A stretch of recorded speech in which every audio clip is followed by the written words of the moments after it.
Cool. Wow. Cool.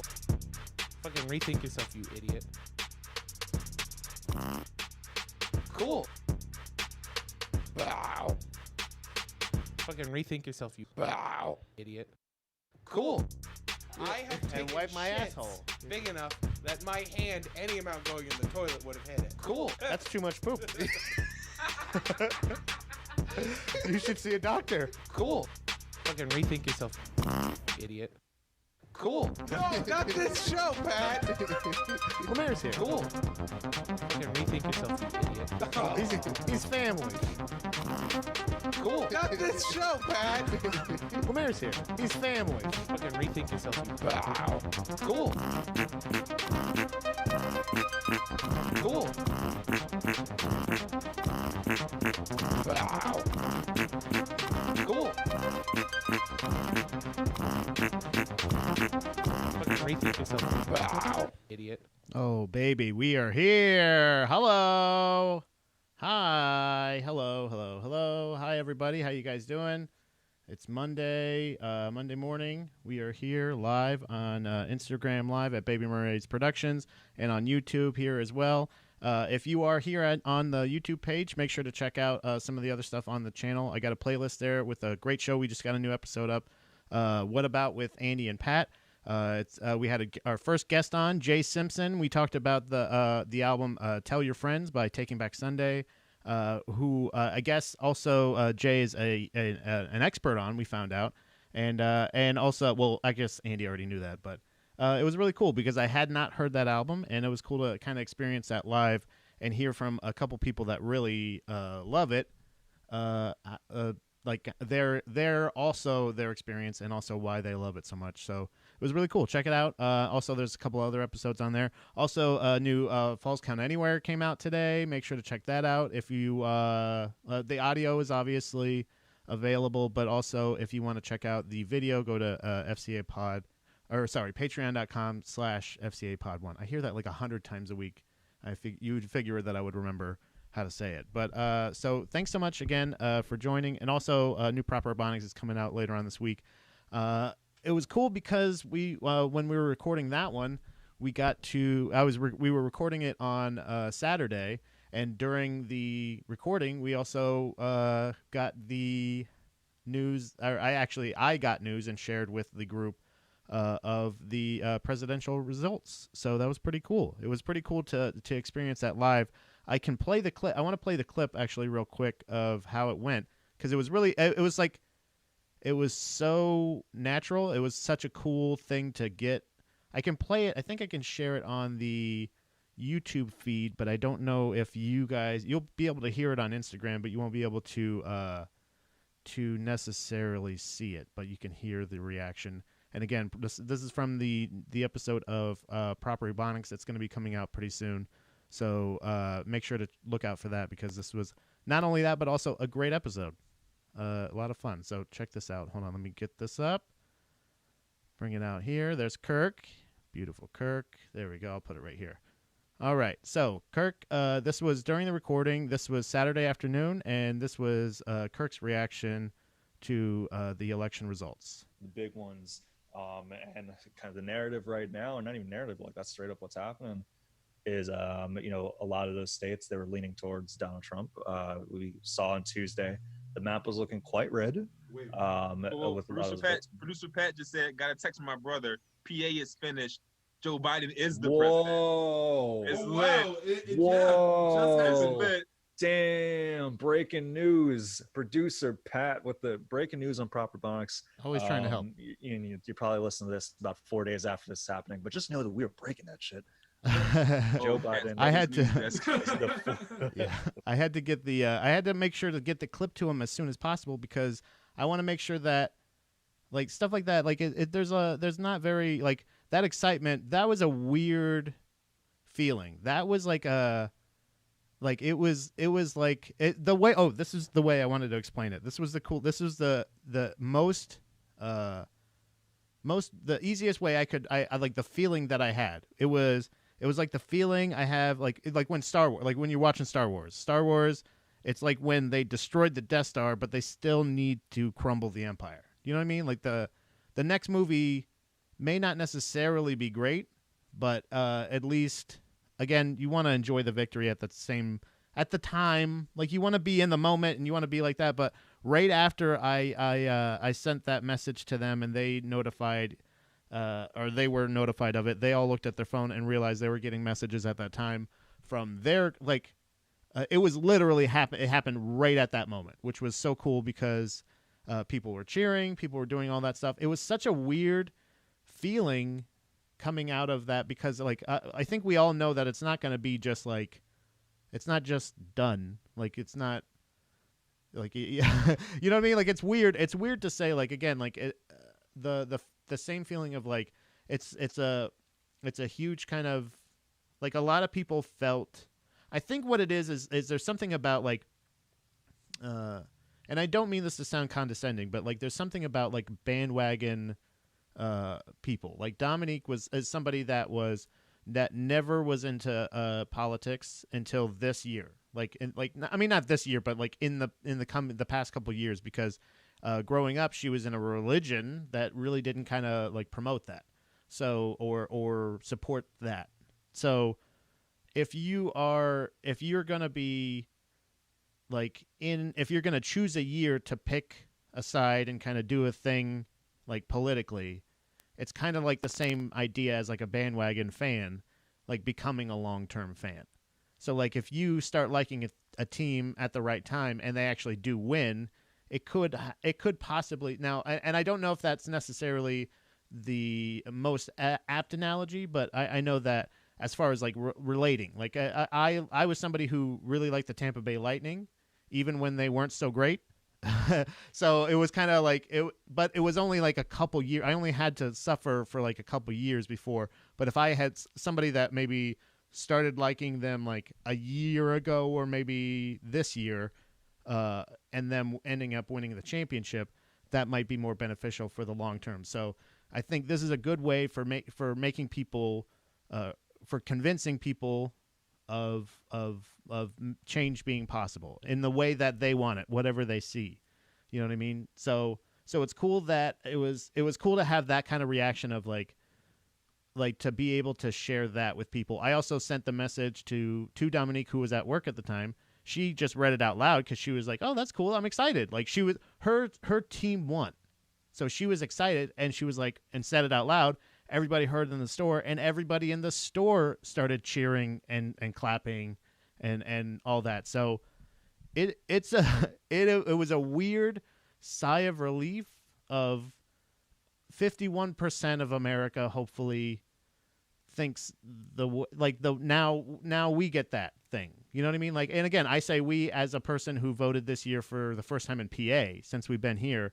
But I've been through the politics ringer. I remember going around in so many loops that eventually I kind of just go like, well, you know, all right. Well, and when somebody says go ahead, go vote, I go, all right.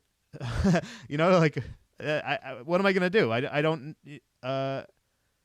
It's, people are right. You should vote. You should do it morally. And then that became, we've had plenty of discussions. I wish she was here today, but unfortunately she's got a crazy busy day work today. And again, anybody on Instagram Live watching, anybody on YouTube, anybody watching that wants to join on video, I can send you the Zoom link. You can join in there, or just audio through Instagram Live. You'll be on the YouTube link and on the playlist. But I feel like there's an aspect of like, what should you truly vote for, or how should you vote? Should voting in your best interest, or what you truly think is the best interest of the country, or do you actually, when you go in to vote, are you really thinking of other people in that sense, or is it just your preference because you just voting for people that think the way you do, or are you going to vote for people that honestly you truly believe have the best interest in mind? It's really just people convincing you that they're going to do a good job. It's all job interviews, and you have to decide who this is. But luckily there are terms and there are ways to hold people accountable, and that's my point, is you can continue to do that. If you want to win the next Star Wars movie, continue to hold people accountable. Now, one of my favorite quotes actually from the weekend was, "Hooray, we can go back to calling Joe Biden a piece of shit." Because that's how I feel like honestly, a good portion of there was a good portion of people that I think still voted just for Trump just because he was the Republican candidate, which is, if that's how you vote, that's how you vote. I'm not going to criticize somebody on how they vote, whatever. That's your thing. But there's also a group, there's I'm sure a solid base, I believe I'm part of it, that voted for not Trump. So there's there's both sides, but it ultimately comes down to there are people that there's about half of the country that's angry and the other half is very excited. So just like 4 years ago, only flipped. It just did a 180, and we'll be back. I'm sure it'll be back to normal next time. But either way, I didn't like the fact that was kind of engulfing so many people's life. I was relieved. That was the thing. That was my relief. Was oh, good. I don't have to hear about how terrible the president is anymore, necessarily from my friends, from the people, most of the people in my timeline, aside from a lot of family, admittedly. But it's nice. Just my relief was just oh, good. It's not anymore. And I know it's still going to be till January. We still have quite a while before anything really improves or changes, really actual change. But he's been handling it poorly, and that's weird. And that's honestly, that's how I voted. It had nothing to do with politics. It was literally how one person spoke, and that one person was the president, and I didn't like how it looked. Maybe I'm just a person that's again. Some people may say that's a stupid way to vote, but you know what I say? Fuck 'em. Fuck 'em. I don't care. It's the way I want to vote, and in 2 years, actually, I don't know if I think I'm registered independent, so I don't believe I'm actually allowed to vote in 2 years, right? I think that's what that means, right?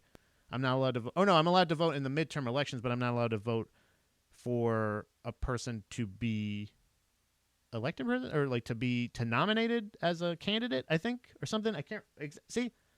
That's what I'm saying. Is so many years out of it, you're not paying too much attention anymore, and you don't want to really get too much into it. So once you get back into it, I'm not remembering. It's not like a bicycle. I don't know if anything. I know nothing has really changed in politics, but I do also again, like I said, some of the states voting to change the way we vote.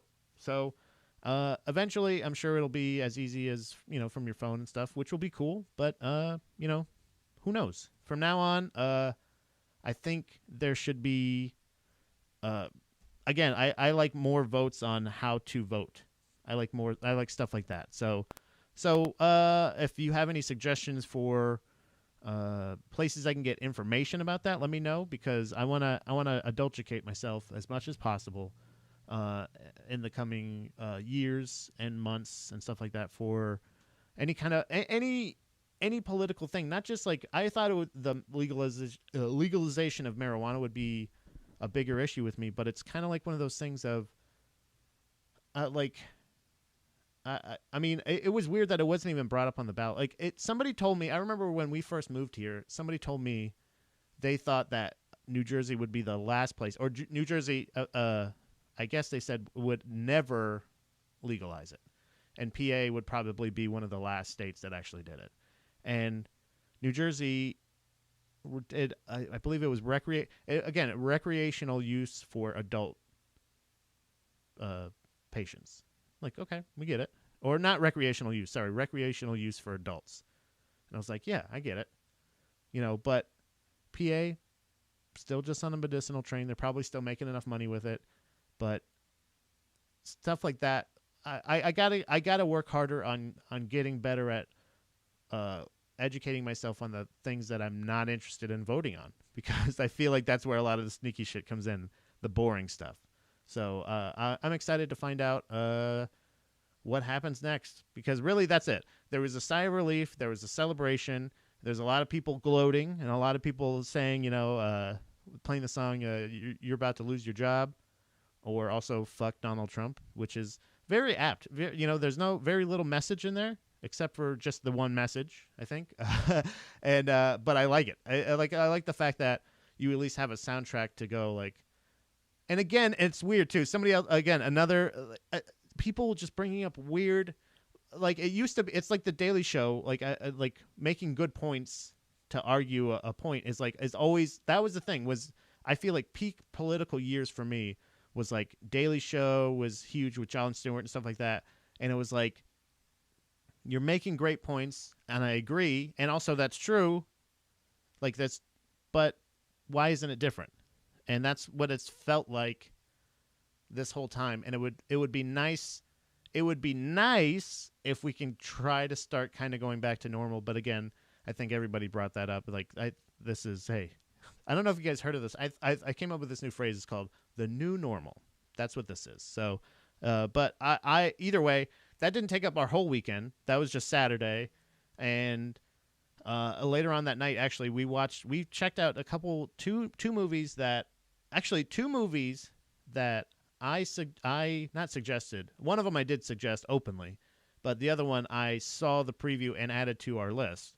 Both of them we just fucking tore through them this weekend, but not necessarily short movies. But I'm not a huge, believe it or not, even though my complexion and my beard and I'm sure the way most of you probably think, and even with the shirt that I'm wearing, you would think that I love horror movies, but I don't necessarily. I'm more of a sci-fi guy.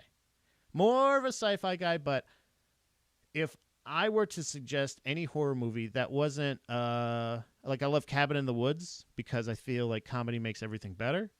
But there is a movie that's not comedic. I want to make that clear also from starting out, but it's a horror. I was going to say suspense movie, but this is like a straight up horror fucking movie. This is awesome. I wish I knew. Hold on. Let me look at the director. The movie I'm talking about is called His House. It's, I believe, a Netflix original. Wikipedia. 2020 horror thriller written and directed by Remy Weekes, I believe, or Weekes, Weekes. Story by Felicity Evans and Toby Venables. So yeah, it's premieres Sundance on January 27th, 2020. It was released October 30th, 2020. So yeah, we watched it, I think probably a week or so after it came out.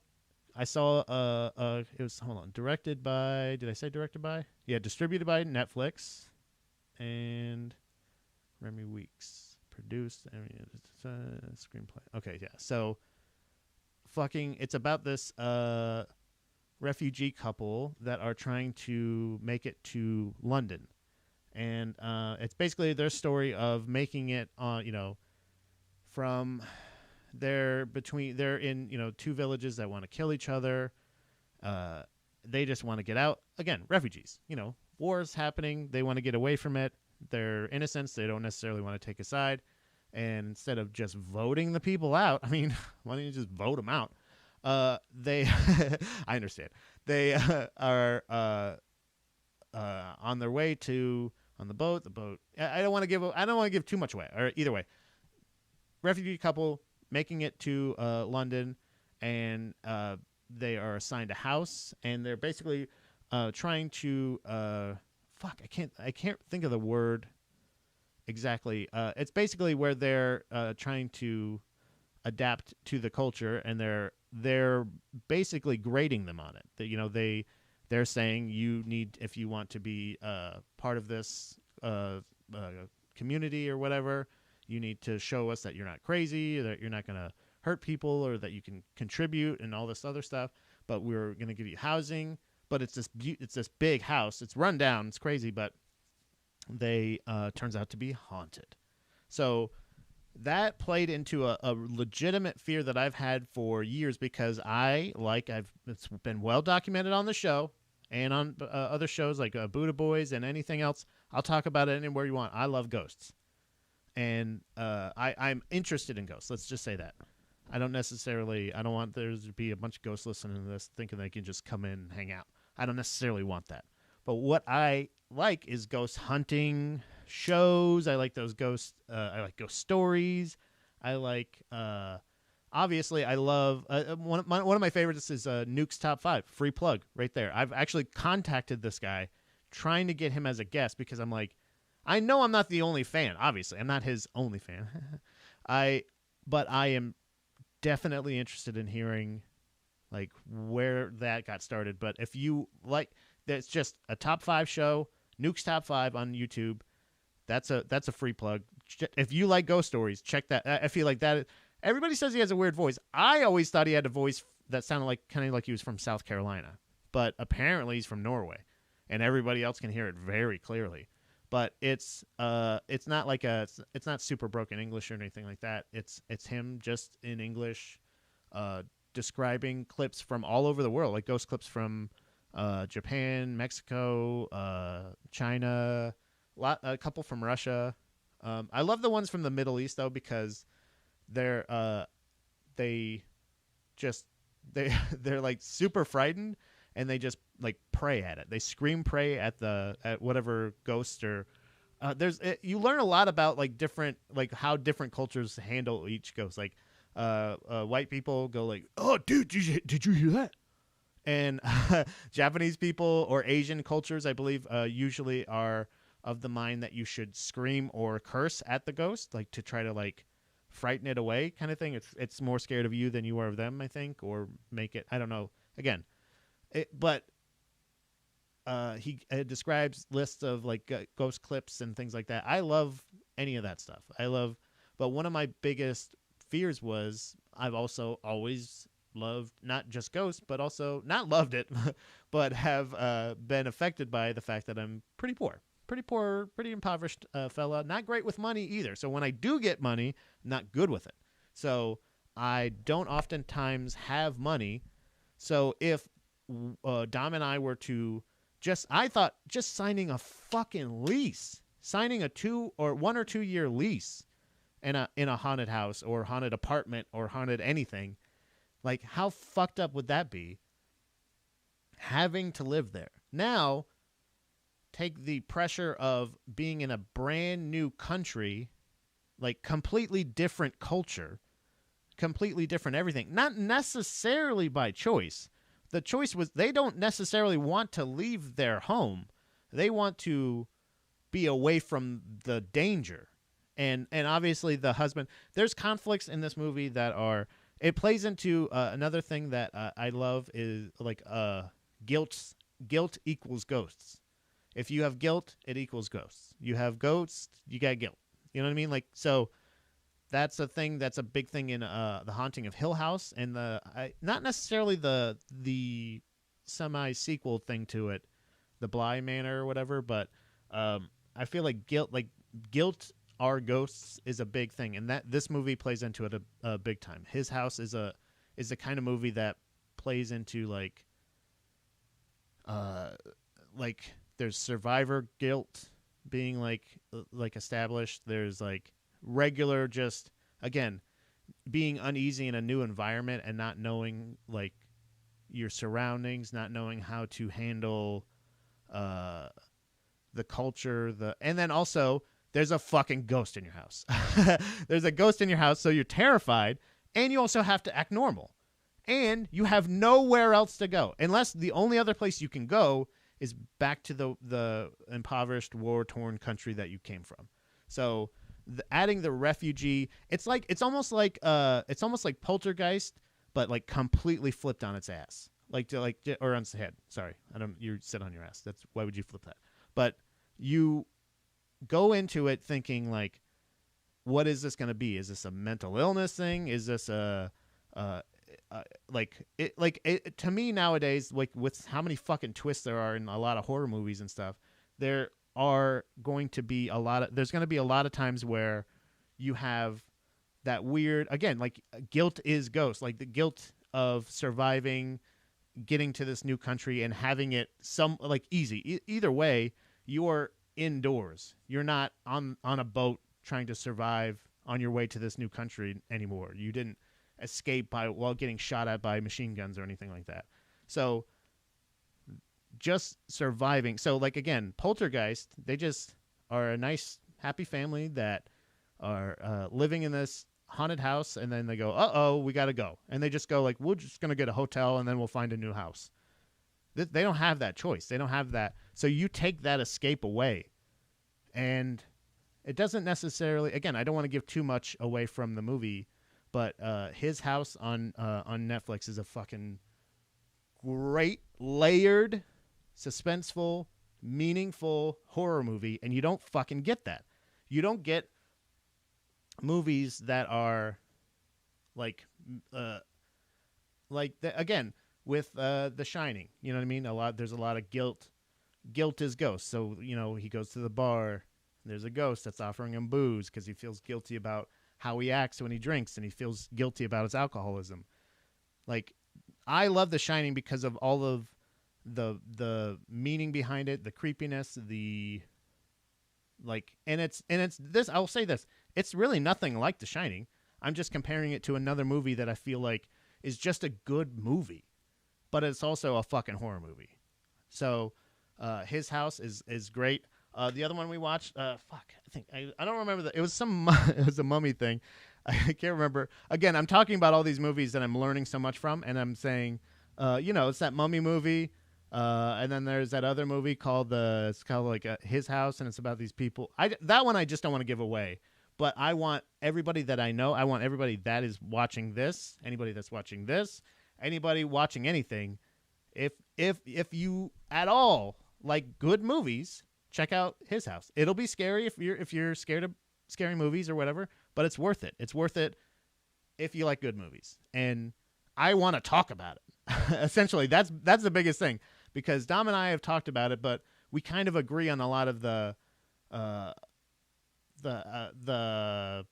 outcome. I feel like a lot of again, Haunting of Hill House and some of those other things are guilt is ghost. Guilt. If you feel guilty about a situation or a person dying, they're going to haunt you, metaphorically, but also in the case of Hill House, literally.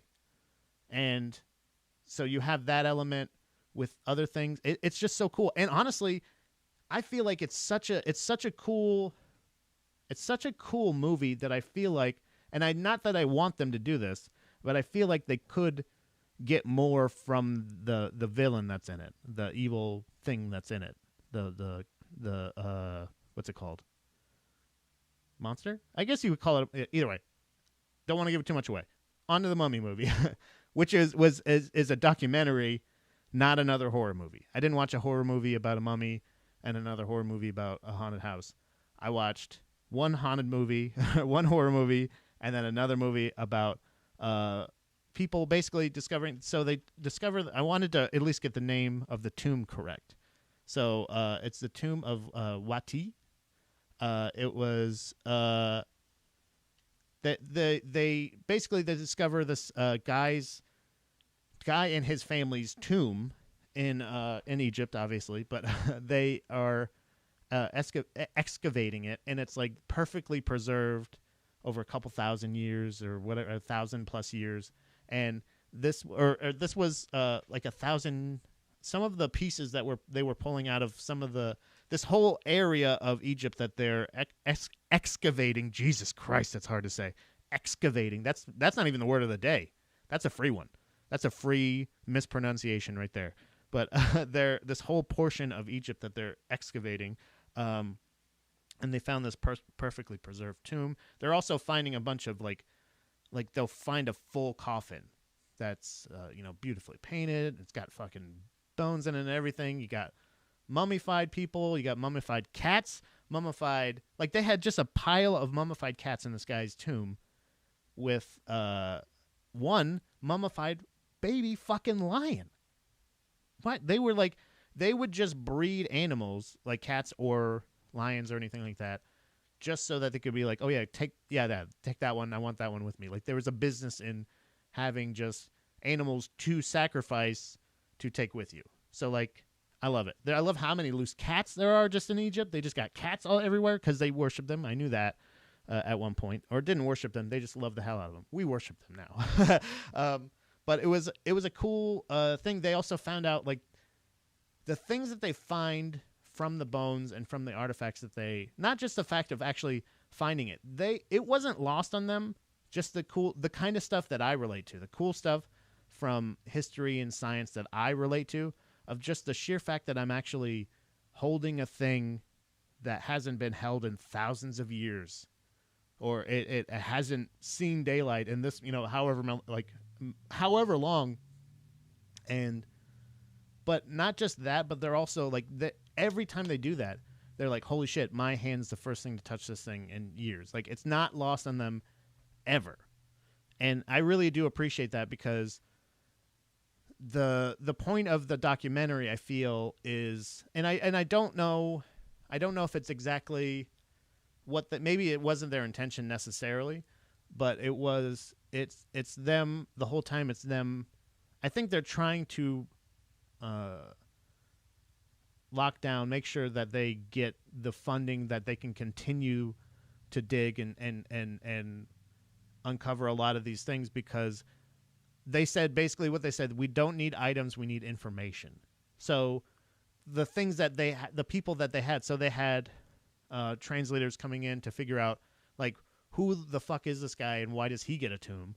Like, whose bones are these? Like, how old are they? What is this? So in the bones, they were actually able to tell that they had an ailment, and they said it could be the ailment that they ended up coming down to was the family may have suffered from malaria, which was cool apparently, because first of all, I thought it was cool the fact that they could just tell you from your fucking bones. They're just like, hey, bones, you have malaria. Cool, got it. There's something behind it. I'm sure they explained it. There's a lot of stuff. I'm probably going to watch it again because I need to retain some of this and not just go, it was cool. There's bones. There's a fucking mummy. And then, and then they dig. And then there's a baby lion. But it was fucking cool. Like that, like, and seeing scientists and people involved in this get excited like that. Like, oh my God, cool. Holy shit. Like, this is great.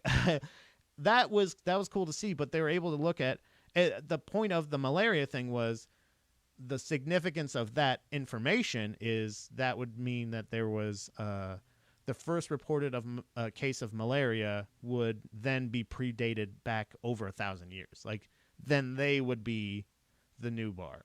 Then you go back even further. So learning that kind of stuff it was just I don't know, like, it's if you like history and or like documentary stuff, like anything with learning about like ancient cultures or anything. Again, I learned a lot from his house as far as like the added fear. Like I said, the only way I could compare, I tried to say, it was hard to explain why I liked his house so much, but it was kind of like I was trying to say it was like what I wished Jordan Peele's movies were. And you add a real element. It's what Lovecraft Country kind of is too, like where they have like it's a supernatural like sci-fi thriller show, but it's also like racism and also real life problem, also real life things. Like I like that, and it didn't feel like I don't know. It didn't feel fake. Like I said, the only way you believe movie. Again, maybe I'm just speaking. Maybe I'm the only person. I don't know, but like you believe The Shining. You believe, I can't think of enough. Again, Cabin in the Woods I love because of the comedy of it and stuff like that. I don't know about any other. What are other good horror movies that are just good, like also just good movies? I feel there's got to be more than just the two between the one and that other one in 1980 and then this one from this year. There's got to be a couple other ones in between. I feel like a lot of people say, I don't know if you necessarily call it a horror movie, but it is pretty horrific at times. But Midsummer was pretty crazy. But there's something to having a supernatural movie kind of like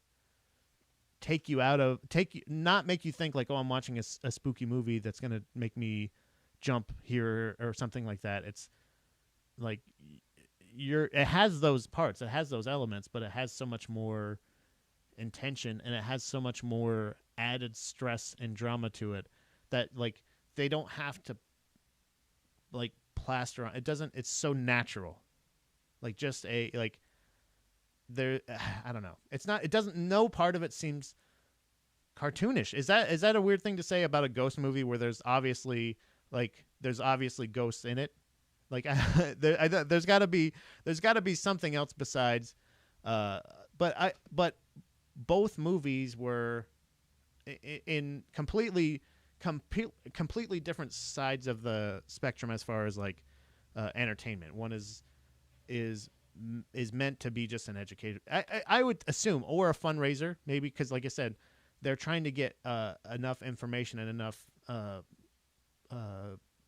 discoveries to gain more funding so that they can continue their work after, because they have to shut down for Ramadan when they're making the film. And we're back to the Mummy one, sorry. But they had to do that. So like there is new elements to every part of it, to anything. Like you can see true, like it, whether one is perfectly, it almost felt like one could have been like a documentary kind of thing. Like not necessarily the haunted part, but like of a family, of what they had to go through to get there. Like it almost could be dramatized scenes in between a still shot of somebody just looking right at a Steadicam and just explaining, what happened and their journey from their village. Like it's that mixed with, oh yeah, and spooky ghosts. Like that was a cool thing to see. Just, I don't know, people good at their fucking job, man. It was good to see people good at their job. And things go out and kind of and enjoy art again, man. Like there was very not that I don't like a lot of movies that have come out, but like I liked Borat. Borat was cool, but again, it's way different than what I'm talking about here. But it's just cool to see, because I really was starting to think that Netflix was going to go towards I felt like they were going to go towards straight to DVD type movies. That felt like the way that the movies, because a lot of the Adam Sandler movies that he does now, and I know everybody loves Hubie Halloween and everybody's fucking excited about Adam Sandler again, and he's turned the corner and nobody wants to make fun of him again. But like it's okay. Like he's done well. I like it. It's great.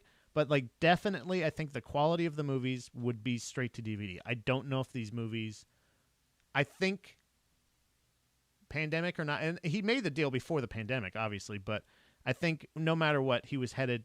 So that made me feel like when they made the Adam Sandler deal, I was like, oh, is Netflix original stuff going to be straight to DVD stuff, or like kind of like that's not even going to make sense. That term's not even going to make sense. I don't even know how to put it. B movie, does that make sense? I don't know, like cheaper quality. Aside from like, again, even The Irishman, which I don't know if anybody knows, but I'm a huge fan of. Is even there's parts of that kind of made me feel like there's a weird feeling that you have. Like even they wanted to release it in theaters for a little bit, and I think that they said that was for like Oscar consideration, but I think they just want to not be a Netflix original movie.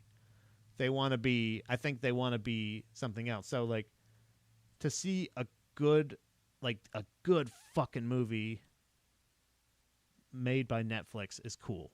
Like it's cool to or produced by, or whatever you want, from their marketed, distributed, whatever it is anymore. Because Netflix was definitely throwing a ton of money at comedy for a while, and they just kind of, I felt like, had a lot of weird comedy specials that they didn't seem like they were vetting a lot of their entertainment. Maybe that's a good way to put it. Especially with the Adam Sandler thing. I feel like somebody was really asleep at the wheel at Netflix. But again, that's just a matter of opinion. Hey, that's me. But I think these two movies in particular, it's gonna make me like want to check out more. Plus, The Mind of an Octopus. I think we talked about that in the past on the show, but the mind of the octopus, or what is it? Was that what it was? Oh no, My Octopus Teacher. My Octopus Teacher. The Soul of an Octopus is a book that I'm reading right now because I love octopus. But it's basically, again, it's a story about a guy. Not again. I don't know why I said again. It's again another story, but it's a documentary, less than not necessarily what's up, Josh? How you doing, buddy? It's a movie about a guy who scuba dives or goes in the ocean every day and basically kind of befriends an octopus. Does that make sense? That's another one that I can't really explain it too much, but I'm really big into cephalopods, and I basically anything with that's real. I don't want to watch. I don't like a lot of. I follow the only hashtag I really follow on Instagram, because I didn't know that you could follow hashtags. Apparently, you can follow people, like accounts, things like that. But you can't. But you can also follow like just a hashtag. So I follow hashtag cephalopods, which are squids and octopus, also cuttlefish, a couple other things like that. And every once in a while, in the hashtag, like it's people eating octopus or squid. It's like calamari and shit like that. And I'm like, I don't want that. I want to see him swimming and wave. There's like the one of this octopus that waves at this person after they wave. It's so crazy because they're some of the most intelligent creatures on the planet, and this guy, like, kind of strikes up a relationship with a wild one, which is not uncommon. You can become close to an octopus, and like you have to gain their trust. It's not like a regular animal necessarily, because some of them are more social and some of them aren't. But I've learned a lot. Trust me. You want to talk about his house, or you want to talk about octopus or cephalopods in general? Hit me up. I'm down. Anybody on Instagram Live, you can join in. You can talk about cephalopods or his house. Any of those two. Or horror movies. That was the other thing. Josh, you're here now too. Are there any horror movies that you know of that are also just good movies? A good example of another genre of movie that is, I feel like, just a good movie, but also plays into like is straight up a sci-fi movie, is District 9. I love that movie. It's a South African movie about aliens. I think everybody knows what District 9 is. If you don't know what District 9 is, actually, I'm not even going to explain any of it. But it is another example of, it's straight up, it is a sci-fi movie, but it's just so, it sucks you in. And there's so much other drama besides just space aliens, blah, blah, blah, blah, blah. You know what I mean? Like, or something like that, or like spooky ghosts. Blah. There's added elements and realistic things that really help you plant your feet in that world. Oh, that sounded douchey. Oh, wow.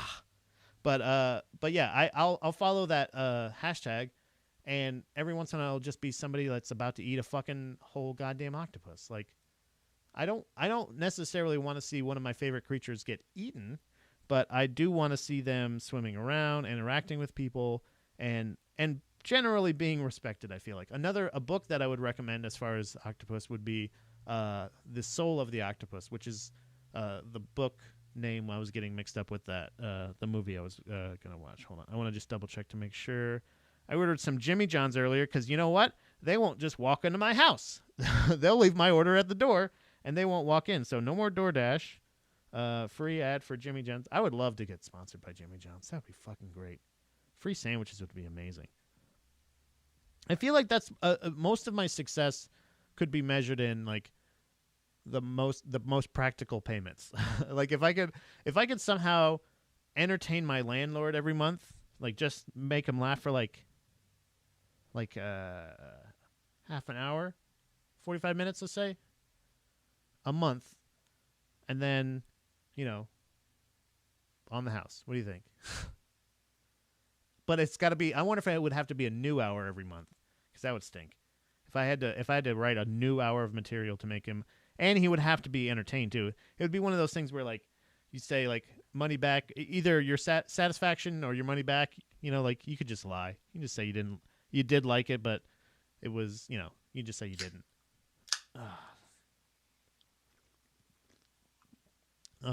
Ben. So, cephalopod. Oh yeah, my octopus teacher. It's really just since the COVID, like the lockdown. I feel like that it's been so much more. It's been so much more stunted. Life just feels kind of stunted. I heard a statistic the other day on another show that I think it was Lewis Black said that apparently since the lockdown we have all lost 20% of our memory.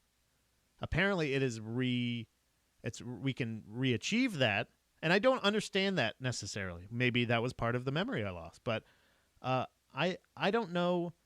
I don't feel like it's been as isolated as it was at first, but it definitely feels like there's weird things that I miss that I didn't think I would miss as much, or that affected me as much. So like I've been lucky enough that there are a couple mics that I'm able to go to that I can go see other people, still, you know, keep the distance. You got the mask, you got the blah, blah, blah. But like, I can still perform comedy. I can still do that. Like, it wasn't the fact that I can still do podcasting, obviously. Like, the COVID was a great thing for helping me really focus on what I really wanted to achieve with production of both video and audio, stuff like that. So it's been productive, but it's not all about. I feel like it's all been focused on where and when and if you can work. It's not been about just, and like also people going like, oh, I'll check in on you. How are you feeling? I'll check in on you. Yeah, okay, great. But like we all know that like we don't have an option. So it's either feel okay or like or you're or not. Like that, like you don't, I mean, I guess you don't really have an option because you can't distract yourself. There hasn't been a distraction. Even sports is still politicized and still stuff like that. And also, not to mention the sports, like obviously hockey will be back, I think in January, I believe. I think that's when it's coming back. But like, I think the same probably for basketball is probably going to start around the same time, or maybe not. I don't know. There's no consistency in that sense, but there's also no distraction of like the day. Like one of my favorite things is when we're watching, when Dom and I are watching movies or something like that all day, or we're catching up, or we're binging, or we're both off on the same day or something like that, and I'm able to, and I just don't look at my phone all day. That's one of the best feelings. And that was one of the things is when you go to like a football game, yeah, you're posting about like, hey, we're at the game, hey, we're doing whatever. But for the most part, like at least me, I would always get poor reception in games a lot of times, and also I'm busy watching the fucking game, or I'm drunk, or I'm fucked up in some way. Like I want it to be, that's the kind of distraction I feel like sports is really beneficial for people. Otherwise, you're just watching something. It's occupying your time, but it's not a distraction because there's still commercials that say, in these trying times, in the new normal, we have to do this. And it's just reminding you like, oh yeah, don't forget, you're still in reality, dummy. And then they go back to the game. Like now you can go, like if you could go to the fucking game, you could go and just be distracted and actually be in an environment where you're not going to fucking just like, you're not going to be compelled to look at your phone unless you want to capture a moment. A lot of times that's frustrating. Remember when that was fucking frustrating? Thanks, Josh. I appreciate that. Hell yeah. But you know what I mean? Like that's you can't have a distraction truly. Obviously all of our lives are screens. I'm fucking facing like fucking 3 basically now. Like, but there are ways that you can trick yourself into doing something else. Again, disc golfing is a great way, like it or not. It's going outside. Any golfing, really, because it's weird to look at your phone that much when you're out there. Not that you don't do it, but it's just there's something about it. There's something meditative about being like the longer you spend away from your phone, the longer it feels like that's a weird way to put it, to say the better the person you are, but the better person you are to interact with. I feel like so like the more you can have, it's not that like you don't want to vilify somebody, but like if you're in line at the concession stand, fuck around on your phone. That's when you catch up on that stuff. Like that's the thing. But when you're back at your seat, you're watching the game, you're talking to the person in front of you, you're talking shit about the people that are sitting over there. You're involved with other people. That's the same thing. I like the same. There's the same feeling. I didn't realize how much I missed the movies, like going to the movies. I don't even like going when it's busy. That's the thing. It's not even like about necessarily the interaction with the people in the audience, but it's when you do go to a theater and you're seeing a comedy or something like that, and you hear other people laughing at the same time. There's a shared thing. The comedy club, the anything else. Those are things that I miss communally. Concerts, obviously. I don't even know what the fuck's gonna happen with fucking concerts from now on. Like, there's that kind of like anxious feeling of like missing shit like that, but then there's also plenty of time where you convince yourself like this is okay. Like it really could be fucking worse. That's the thing, is it could be worse. So now you're feeling guilty about feeling shitty about missing the movies. So there's so many elements to a lot of the feelings behind like being stuck in COVID and like during a lot of the shit, but it's definitely not going to be over. Like, I don't know. There's so many people I heard that were saying, not so many people I heard. There were people I heard that were reading in their timeline how, oh, watch, after the election, the COVID's going to be gone. Like, I wish, like, trust me, I wish we could vote on it. That would have been great if we could have voted COVID out. That would have been, like, I would have done it. I would have voted for that. I'll tell you right now. But can't. So either way, I don't get the movie. I don't even know if the movie theaters are going to come back. There's going to be, it's so weird. I thought I miss going to the mall and doing shit like that, like, and going and seeing people. Not really. There's a couple more things that I need out of life. That I miss travel. I miss going places. I miss going to new places and experiencing new things. One of my favorite things to fucking do was to go. Like, it's the weirdest thing. It's the weirdest thing to say, oh, COVID has taken this from me, but going to a new town, to do comedy or something like that, and then saying like, oh, I'm going to check out the fucking flea market in town, or I'm going to going to their Walmart to see how their trash looks. You know what I mean? Like, you want to see, like, there's even that's fun. Going to a new shitty hotel or to or a new venue and meeting new people, stuff like that. That's the stuff I mean. Not necessarily people. I don't need huge groups of people necessarily, but new people is nice. Circling in, stuff like that. Not that I don't. Hey, I love all the people I know right now. People in the chat, people on YouTube. You guys are great. I'm not tired of you. I just want new people. I want to make it. I want to zest up our relationship. I want to bring a third party in. But I just like that. I like that. Josh, how did you feel about the election results this weekend? I feel like that's another thing too, that a lot of people are. I heard a lot of people sharing, like, where they were when they heard stories, and I always thought that was really funny. I shared earlier in the chat, or earlier on the YouTube feed. We were recording Proper Ebonics at the time, and I got to break the news to them during the episode, so that was really fucking cool. But I feel like overall, when you hear about, like, when you have the hope that of those things, I don't want to forget how to go to the movies. Like, I don't want to forget how to. I don't want to forget how to go to the movies. Like, go and sit in a fucking dark room and look at a big screen. But like, I don't want to. Like, I really had it down to where, like, the communal things that I was doing. Oh wait, hold on. Just ignore while we talk about what? Just ignore all we talked about on the podcast. What did we talk about on the podcast? I don't know what you're talking about.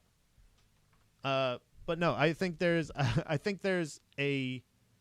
aspect to like to having hope of like being able to go back to like life that is a positive motivator. Like, so if you have something like I miss going and doing this thing, let that be the thing that helps you get to like to wearing a mask, to believing election results, to keeping the being sane. Just be more sane. Just, what do you say? I'm happy as hell getting yeah. Okay, yeah. I figured, yeah. No, I knew that. I knew what your reaction would be. But when we were I actually got a text from my brother at the time, and I was explaining this a little bit earlier in the feed, but I got a text from my brother, and he just said, "Hey, Biden won. Your state finally finished. Biden wins." And I told that to them, and also texted it to Dom, let her know. And in both cases, there was explanations. There was screams and cheers and claps and applause and all this stuff. Like, did you have one of those kind of thing? Were you like a bang your pot and pan out in the thing, or did you just go, "Hey, this is fucking cool. I'm going to text some people I know," and move on with your day? I know Manny probably wasn't too excited. Sorry, Manny. I know that you're a hardcore anti-masker, but I feel like Manny loves juggling. He loves to juggle for people and go out there and entertain the masses and let that be your motivator. Keep that mask on, bud. Pat, I have to show you this text I got from my mom about how the world is going to end because that is God's will because of the election. Like, she was super upset that Trump lost. Wow, holy crap. So yeah, there was a lady in jiu-jitsu today that kind of lost it, but I don't know if it was she didn't lose it because of that, but I know that she's of that ilk, so that might have been what it was. She was super upset. Josh, also, I wanted to go riot and loot when I found out. Oh wow, Josh, way to be the problem. He's being sarcastic, guys. Don't be a troll. That was the thing. I like the fact that people were bringing up the fact that watch how weird it is when I don't wear a fucking hat with Biden's face on it, or Biden merch and Biden flags for the next fucking 4 years. I almost said 2 years. I don't know what that was about. 4 years. It's 4 years election, right? I'm new to this, guys. No. Manny's mom may be right though. Who knows? There's people that put their all their faith in politics or in politicians or are convinced of it.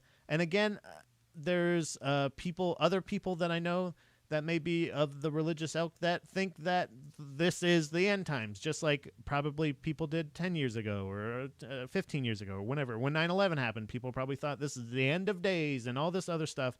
And it's crazy when surreal things happen in this country, we immediately just go to the Bible and say this is the end of days, as opposed to like the surreal thing this time would be like, hey, this is the first non-two-term president since early 90s. This is also this is how it was supposed to kind of like, at least this chapter. How I explained it earlier, I think you guys will appreciate this. I feel like this was I had to write it down because I wanted to remember the feeling of like in Star Wars when they destroyed the Death Star, but they haven't crumbled the Empire yet.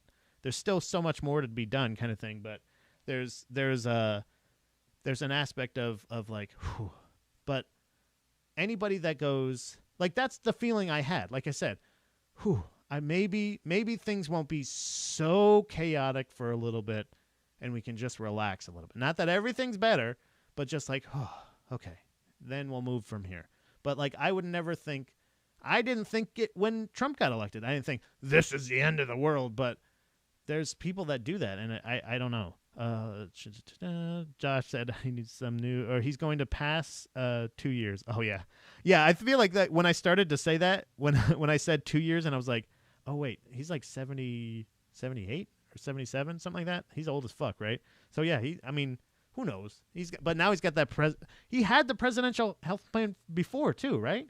Like, is the vice president's health benefits like shittier than the president's? So like he didn't have the best, but now he's got the best health care. So he should be fine. He can get COVID. He can do whatever he wants. He can do anything he wants. He's the vice president, or he's the president elect. He's not even vice president anymore. They have to call him president now, Mr. President, instead of vice president. That's crazy. But like, I think either way, if you think it's the end of the world or everything's better, you're wrong. Just keep going. Everybody, whatever you did up until this point, keep doing it. Keep going with reading. Oh man.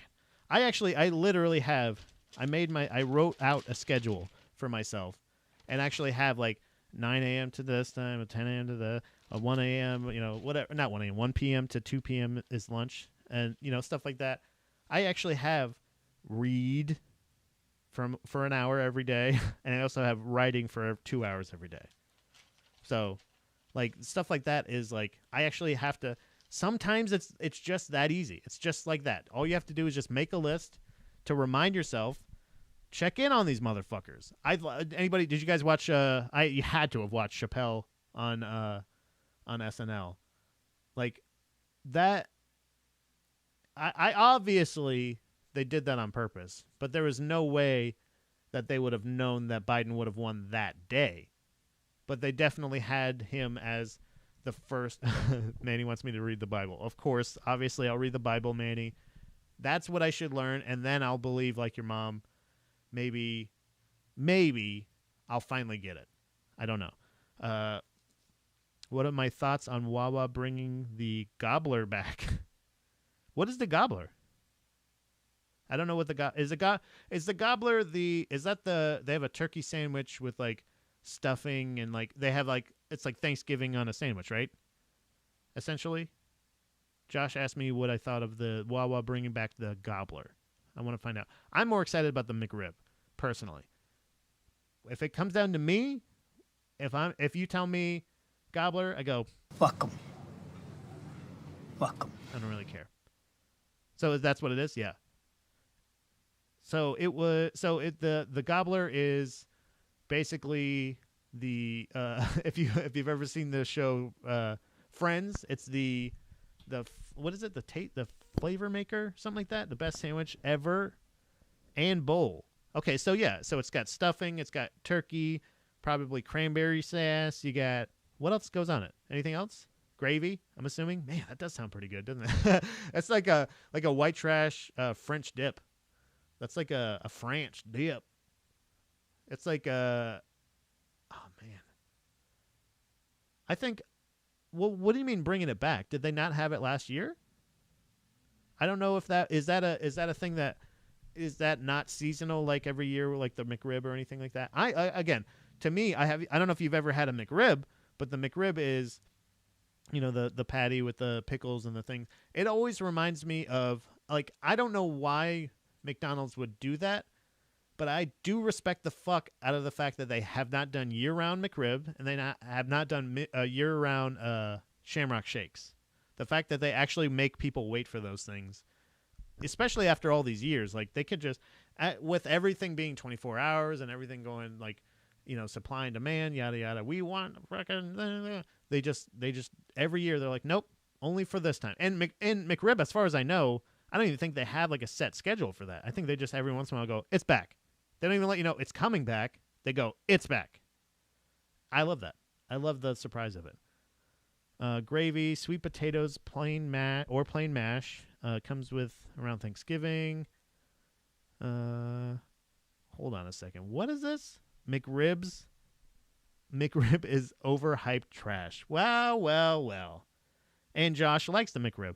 I have two different fucking people. One person, I just want to tell him, hey, Manny. You dumb motherfuckers. And then with Josh, I'll go. Solidarity! They're amazing. Look, okay, I don't know if they're amazing. Hold on. I will say that the McRib is consistent.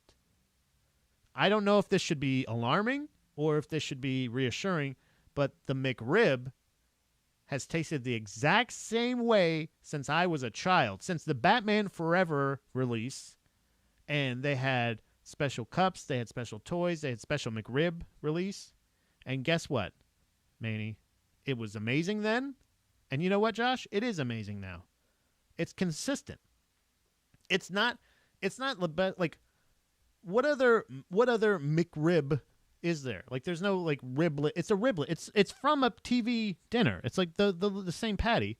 So like you're not gonna get. It's not the best quality. You're not getting the best cheeseburger from McDonald's.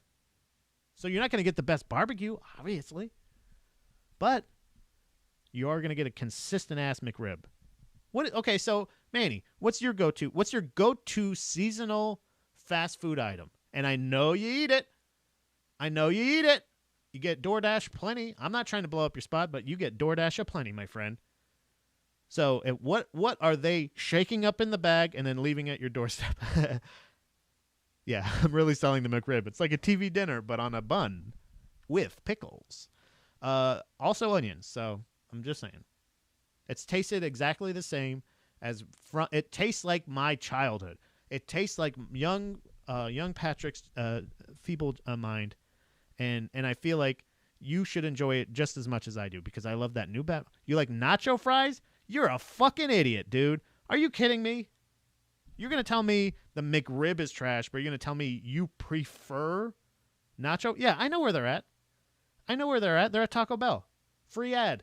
Go buy them if you love diarrhea and throwing up. I said throwing. I was going to say throw up, but I wanted to say throwing up, and I fucked up. But either way, nacho fries are garbage, dude. The soggiest French fries in the world, and then you dip them in more sog. You just sog it up. You just like soggy fingers. That's apparently all you like. I like saucy fingers, and you like soggy fingers, Manny. It's just a difference in opinion, obviously. But you're wrong. Your opinion is wrong. This is... I don't even understand how you could... So are you saying that nacho fries are better than the McRib?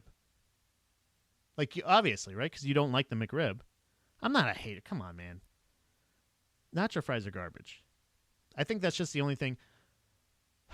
I think that's the only thing that you can have delivered to your house that's better than... Because you can't have Popeyes, and I'm not trying to gloat. But I feel like if you had better variety in your area, maybe, Manny, if you opened your uncultured palate to something else like the McRib, I think that you'd probably have a much more fulfilling life. I'm not trying to judge. Hey, I'm not here to judge. I'm just here to educate and to eliminate bad opinions and shitty taste, Manny. I'm sorry for yelling. I'm very sorry. No, it's just the only seasonal thing I get. I really don't go to fast food. They're seasonal. Right. Oh, okay. Yeah. He does. He honestly does. He DoorDashes a lot of Chipotle. So it's, he likes to be non-GMO. He tries to be pretty cage-free, organic, and everything like that. So no judgment here, Manny. All is forgiven, but the McRib does not suck. It is trash. You're right. I will say, I will concede on that point. It is trash, but it's not bad. It's really good garbage. It's really, really tasty garbage. If you're gonna eat fat, that's the point. If you're already going to McDonald's, go for the thing that's not it's not special. It's a special occasion. Honestly, you're right though. I don't know of a lot of other seasonal items. I was just naming a couple seasonal McDonald's items like the Shamrock Shake, the McRib, but I don't know if the McRib is seasonal or if it's just spontaneous. I don't know. Again, if anybody wants to join the conversation on audio through Instagram Live, you can ask to join the conversation. You'll just be on audio on the YouTube feed. If you want to be on video, I got the Zoom link here. I can DM you the Zoom link if you'd like. You are more than welcome to join. Kevin Broches is here. What's up, buddy? How you doing, brah? We're talking McRibs. What's your favorite seasonal fast food item, Kevin? I know you're here. I don't know if you were planning on interacting, but I don't care. I want to find out. Actually, like again, and I want to know more seasonal fast food items because apparently it's limited my knowledge of it. But as far as ones that people get excited about, I know seasonal like pumpkin spice lattes, stuff like that. You like pumpkin spice flavor? Do you want a pumpkin spice something or other? Do you like the McRib? I like a McRib. What else? Spicy nuggets aren't necessarily. I don't think those aren't seasonal, right? Those are just going everywhere. I don't know. Either way, I feel like any kind of seasonal like dish or anything like that, it's kind of like the special when you go to that fast food restaurant. You go in and you kind of, and they show you, they have the little display up and it says McRib is back. And you're like, oh, that's the special. But it's not just today, it's for the next week or so. Or actually, I don't even know, they don't even say for a limited time. They don't even let you know. It feels like an exclusive club. I honestly don't know what you're so against, Manny. But I don't know. And so pound off on your favorite seasonal fast food things. Or actually, Manny, this is perfect. So Shamrock Shake is a cultural appropriation. Jeez, that's hard as fuck to say when you're bad at words. Yes, you're right. It absolutely is. Leprechaun blood. Actually, also, while I got all you guys here, too, I was talking earlier about a horror movie that I loved that I watched this weekend called His House on Netflix. It was a movie that the best way to explain it without giving anything away is it's one of those horror movies that's just a really good fucking movie, but also it's a horror movie. So like it's not super campy. It's like it's really grounded in like a realistic kind of place.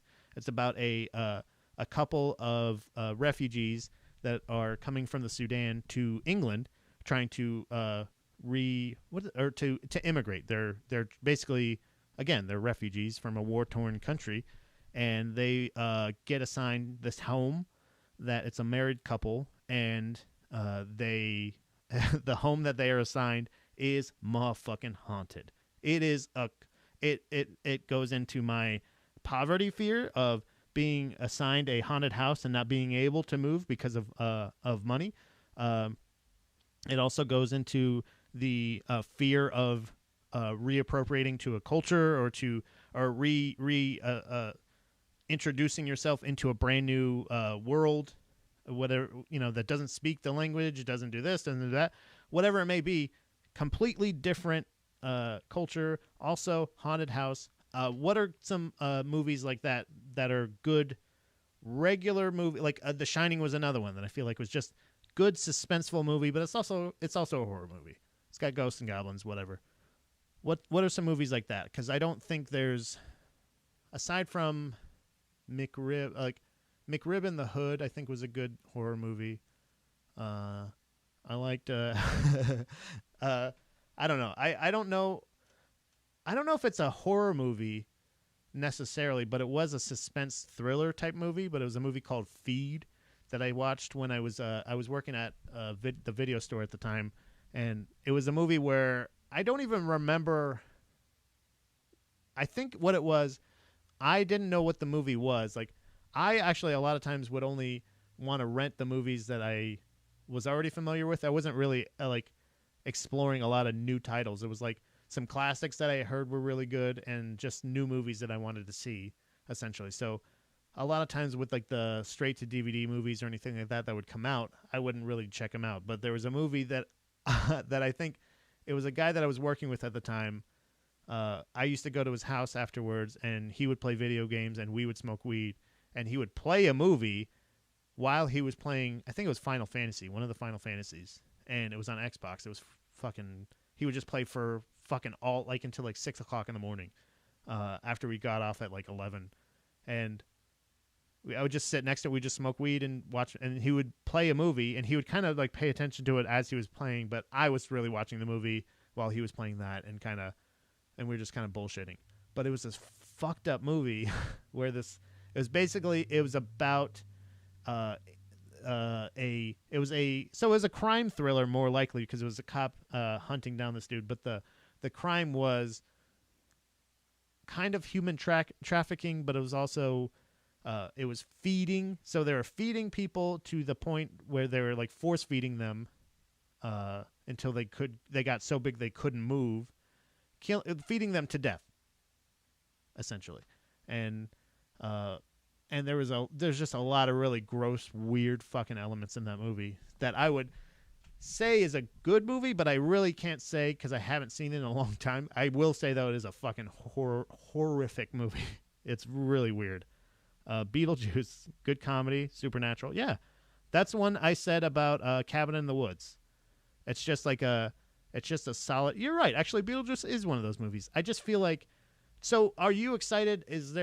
I don't know if they're doing a reboot or if they're doing a sequel, but I think they're doing new Beetlejuice content in some way or another. I would like that's the only problem I have with that movie is that there are parts where with the special effects and stuff like that make it look really dated. Where like The Shining, there's very little in that movie that looks like, aside from the literal design and the clothes they're wearing, there's very little dating in that movie, like as far as special effects or anything.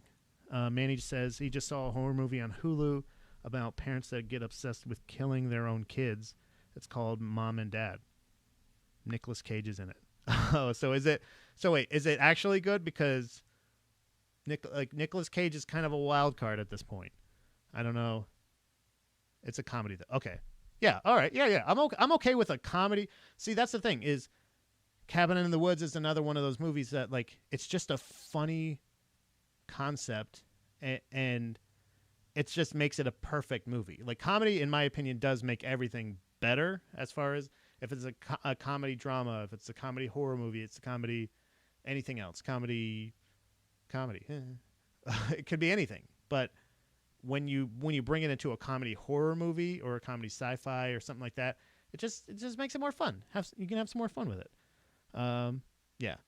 I think Nicolas Cage is one of those people that I've had to start checking nowadays because there was a lot of people that really like Nicolas Cage for being the Nicolas Cage that's unhinged, no pun intended, but I like Nicolas Cage, the actual guy that can like really act and stuff like that. And I really didn't love like Kick-Ass, and I'm not a huge Nicolas Cage fan in general. Like I don't dislike him, but I do know that he does do some shoddy work.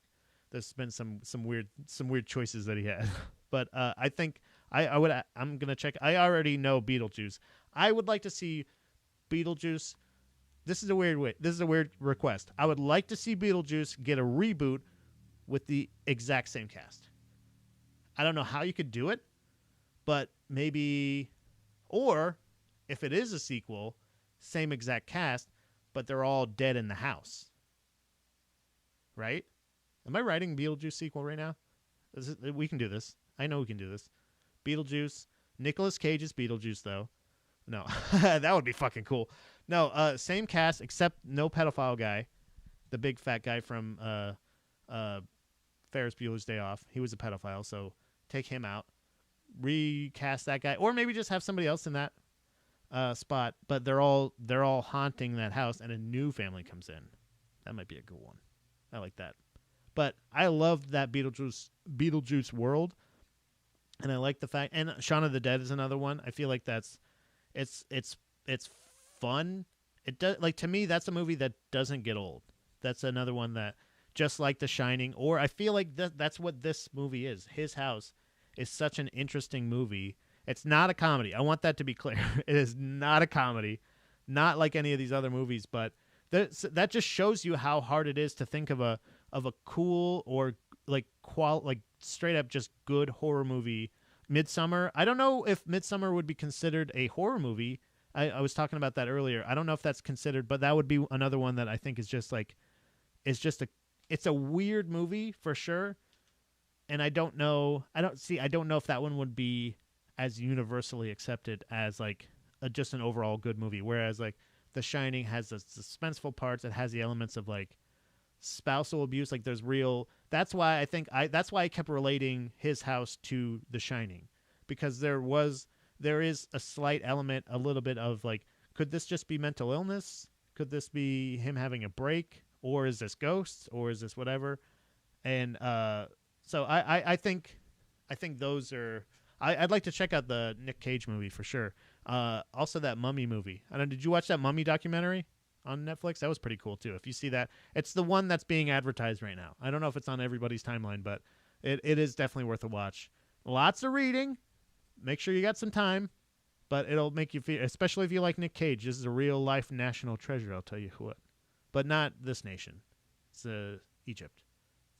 It's not bad though. And of course, always you can check out The Irishman because, come on, who doesn't love The Irishman, right? Manny, I told you about what happened with my DoorDash guy, right? Oh man, that's why I ordered Jimmy John's today. Try Jimmy John's. That might be good for you, huh? Try that. I don't know if they have any seasonal stuff, but they might have a McRib you can get. Yeah, man, I don't know. To be honest, I actually have to take a piss. What, recently? Yeah. What do you mean?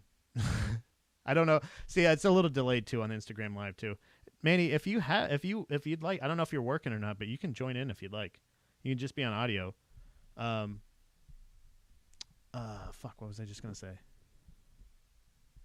Oh yeah, there was the reactions to people. I was saying, was that what I was talking about? I was talking about McRibs. There's been so many things that I've shot all over the place. I have very little prep on the page here, but while Manny's here, actually, I want to remind everybody you can check out a brand new Falls Count Anywhere that came out. Oh yeah, DoorDash.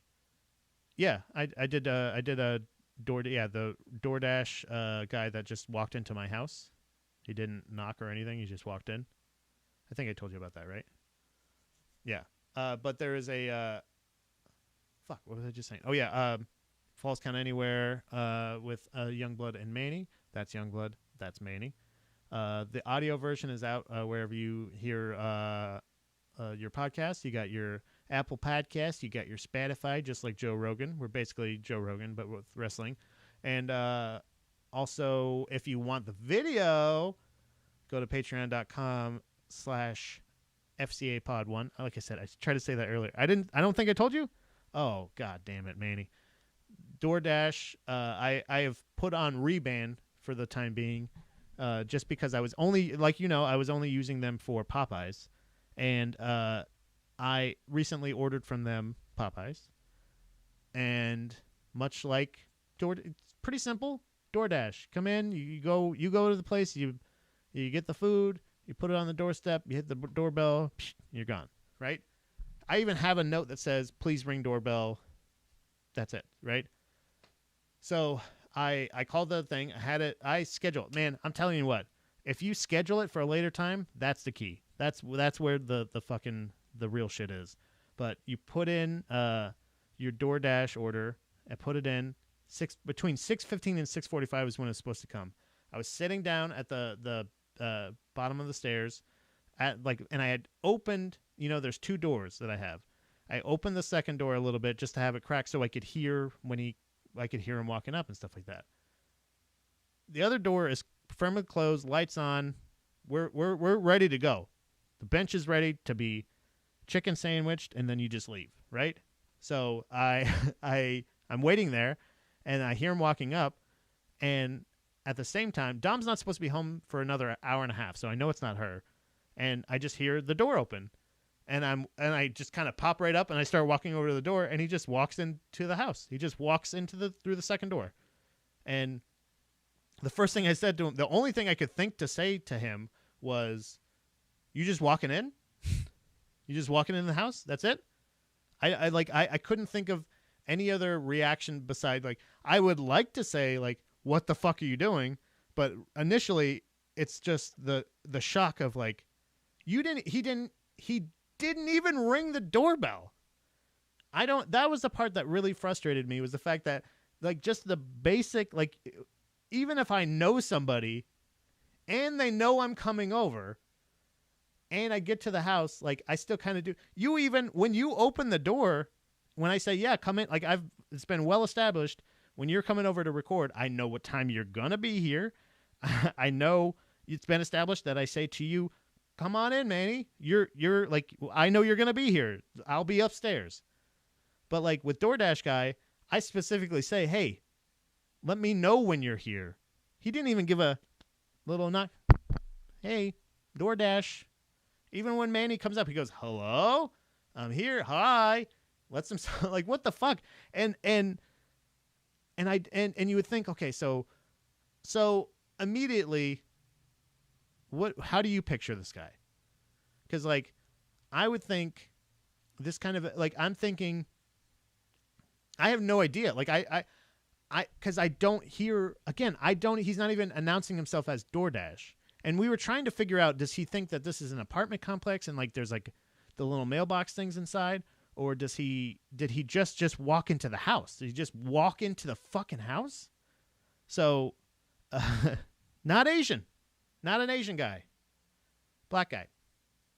I think an African, like a literal, not an African American, like an African guy.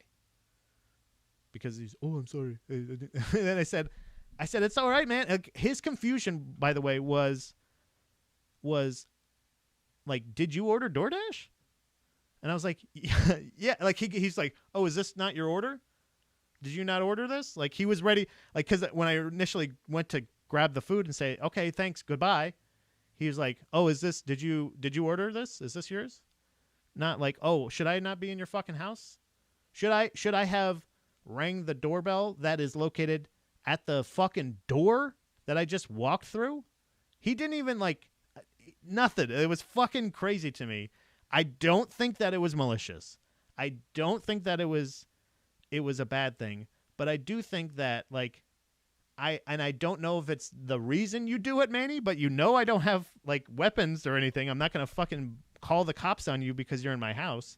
But like you would think that with all that's been going on in our country, you'd be like, I'm not just going to pop in. I'll be safe, especially in this state, like until, recently, I guess you would assume, I don't know, like maybe there's a lot of gun-toting people around here, around these parts. I did not feel threatened. I just was very much surprised. And I feel like a lot of times like that can go bad. So I don't know if he's doing that to every house, if he's just going in, but there's like a lot of fucking duplexes around here. There's a lot of places that are not clear exactly like their stance on things. But I thought the rule of DoorDash, and this is very, very few times am I actually somebody that uses DoorDash on a regular occasion, but when I do, I have never had somebody just walk in. Manny. Hello? You son of a bitch. Hey. Has that ever happened to you? Has anybody ever just walked into your house like that? No. But they always, so the thing that I get is, they will sometimes, like, I'll be like, just leave it at the door. Yeah. And they will, like, knock at the door, and I'll usually, like, wait, like, a few minutes for them to just drop it there and then leave. Because I don't want to fucking interact with them. Right. But sometimes they'll knock, and, like, I'll wait, and then I'll go open the door, and they'll still just be standing there, like, holding my shit. Yeah. And I have to act all surprised, like, I didn't hear you a half an hour ago. Yeah, sorry, I put it in my fucking notes to just leave it at the fucking door and go. Right. But that's what I don't understand. Is like is what is the point of the note part of it? Like is that like so did you use DoorDash a lot pre-COVID, or did this start around COVID time too? I did use it a bit before COVID, but then I started using it a lot more like during. Because I'm new to this. I'm new just during COVID times, and I was like, is this a thing? Like, is that an op? Because I feel like if I put on my special request thing, if I said, hey, just walk right into my house, you wouldn't have it. You know what I mean? Like, I said, just walk into my house and set the food on my table. Like that feels like out of line to request that, but I feel like that's where he was headed. I don't know where he was going to stop. Like, at what point can you imagine if I was just sitting on my couch? You know where my couch is, right? Where I'm sitting there and I can see the door, the staircase, right? Yeah.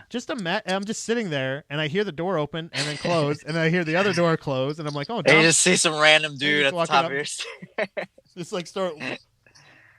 And then we go, "What the fuck are you doing here?" And we go, "Oh, did you not order this?" That's funny. I don't know where that's okay, but it's definitely. I didn't know if that was ever a case with DoorDash, but then it made me think like with Dom, like if she ordered it and I wasn't home, like she would probably freak out and she'd shoot him. Yeah, because she's strapped. I know I don't have any guns, but she's strapped. She's got like 40. Really? Yeah. Does Dom have guns? Yeah, she's got like 4 shotguns. For real? No. Oh, damn it, Pat. I was gonna be like, oh, Dom's super cool. Oh yeah, obviously. So Manny, I see you're not wearing your mask, so you must be in your house right now, right? No, I'm actually at this park. I'm waiting to go to see if there's anyone playing at this basketball court, so I can go skate. Oh, I thought you were waiting to play with them. No, well, there's like a lot of people in this fucking park right now. I mean, I guess it's like really nice out, but yeah, but it's like Monday at 12. Yeah, I usually go a little bit earlier too. Yeah, just because there's never anyone here. You doing some skating? Yeah, I'm trying to. I think the basketball court is clear, but I have to walk past like all these fuckers. What's wrong? What's wrong with it? So do you get self-conscious? I feel like my biggest thing with even if I was going there to play basketball, if I was going there to do anything, I feel anytime I'm in public, people are making fun of me. Do you feel like do you go to like? Have you had any problems with people have you had to fuck up any kids or anything? No, I mean I've had people like like I've had a guy tell me, he told me I told it on a Boy in His Fridge where I had this dude like call me over and like tell me like exactly what I was doing wrong and everything, like, but it was basically like he was just shitting on me for being skinny. He was just like, you need stronger legs. That's one thing he kept saying is like you need to get your legs like super strong, and like he was telling me how to. I think it's just I get more like worried that people see me and they immediately like stereotype me. You know what I mean? I mean it's happened like pretty much my entire life. But like in which way? Like in in a Hispanic way or in a young punk kid way? Or I think that one. Yeah, I think they're just like, oh, look at this fucking kid who doesn't care about it. He's fucking skating in a basketball court. This is a skating court. This is a basketball court. And that was the thing is like it is. I think that's a lot of problems with people nowadays being worried that they're going to get pigeonholed or put into some kind of thing of like you're that like that was my biggest thing with the white privilege thing of like not realizing like that is not the same thing. Like me being self-conscious or whatever is not exactly the same thing because you've actually been pursued before. I don't think I've ever had anybody actually make fun of me at the park when I was afraid of it. Yeah. You know what I mean? Like, where it's not like I was afraid. I don't want to say it like I was afraid of it. No, not afraid. Funny. But yeah. No, I know that. But I'm saying like, but you're not like your legitimate fear is like is somebody coming up and going like, "Hey, motherfucker!" Like, whereas my fear is like somebody just being mean or thinking mean things about me. I also did have once I went to this like well, because out by Milton Hershey School, there's like a bunch of like paths in the back. Yeah, where, people just walk and shit. It's really nice, and like I used to go like cruising around there and everything, just to like get comfortable skateboarding. And I had this guy come up to me. This guy and this girl. They came up to me and they were like, "Oh, hey, we're gonna have to ask you to like leave." And I was like, "Oh, why?" And they're like, "Well, because the school is about to end, and we don't want just like some weird guy just like here." Yeah. I was like, "Oh, okay." Yeah. Hey, thank you. Yeah, okay. Yeah, but that's kind of mean. That's kind of a mean way to tell me. Yeah, but that makes sense because like that's the thing I heard. I remember I first heard like the reference to it because I try my best not to. I think that's my thing is I'm always worried that people look at me and think, "Oh, he's a scumbag." Yeah. So I try my hardest at all points to try to legitimately to try not to be a scumbag. But like when somebody goes like I think it was Joey Diaz I first heard like feeling like an actual like an emotion basically or feeling guilty or bad about like he was just standing on the sidewalk waiting to cross and this lady and her daughter came up and was standing next to him and he just reeked of weed. And he's just like, "Oh, I kind of feel like a scumbag right now because like even though like I don't really fucking care, but it's also like one of those things of like I just rather not be in this situation like this. So like I think that's a situation like I always try to go like try to be if somebody is like, hey, we don't want you to be here because it's weird for you to just be here at the school, and you don't have a kid. Well, I wasn't at the school though. Like I was like far enough away from the school. You know what I mean? Like there was no one, and like it wasn't the first time I was there too. Like I was, I had gone there like a few times before that too, and it was never a problem. Like I would have people walk by me, fucking say hi. Really? You know what I mean? Well, yeah. I could understand if you were on the school. Yeah, I could kind of. No, I wasn't on the school. It was like public grounds. Like anyone's allowed to walk on those like paths and shit. Because what it's were just you like wearing? bike trails and shit. Huh? What were you wearing? I think I was wearing like a wrestling shirt or something. I don't know. Probably gang colors, I'm sure. Yeah, for I'm sure. You were wearing some kind of gang color, and you probably had some kind of affiliation on it or something. Yeah, I was also screaming the F word and like all the words, I'm sure. And honestly, the fact that you're at a park right now, and then you just keep looking up. Yeah. And then you keep looking down, and you keep looking up at everybody, and looking down, and then you're gonna get out of your car. You are the weirdo. Yeah, I know. That's okay. But there's a lot of parents. Maybe I should just get out and just like walk down because I'm gonna do that. Just keep talking. Yeah, I'm fine. So I don't know. Are you gonna be able to? Have you learned any new tricks or anything? Can you still hear me? Yeah. Yeah. I mean, I've been like practicing some stuff, but I can't get everything down like every time yet. You know what I mean? It's kind of like juggling. Like where when I started juggling, like I could get a few tricks down like pretty solidly, but like I could never do them pretty consistently.